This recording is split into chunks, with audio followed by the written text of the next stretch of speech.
जर तुम्हालाही वाटत असेल या देशामध्ये फ्रीडम ऑफ स्पीच नाहीये तर तुम्ही चुकीचे आहात। आपल्या देशामध्ये फ्रीडम ऑफ स्पीच तर आहे, पण ते स्पीच दिल्यानंतर तुम्ही फ्रीडम आहात का नाही याची गॅरंटी नाहीये।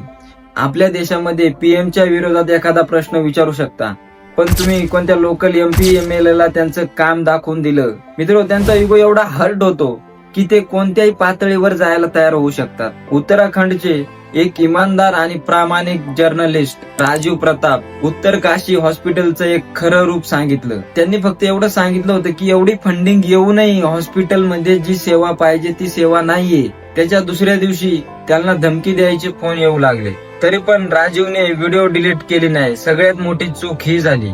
मित्रो, आपल्या देशामध्ये खरं बोलणाऱ्याला कायम विरोध आहे आणि 2 दिवसात राजीव प्रताप डायरेक्ट गायब झाले। काय वाटतं मित्रांनो तुम्हाला याच्याबद्दल? कमेंट मध्ये नक्की सांगा। भेटूया पुढच्या व्हिडिओत। धन्यवाद।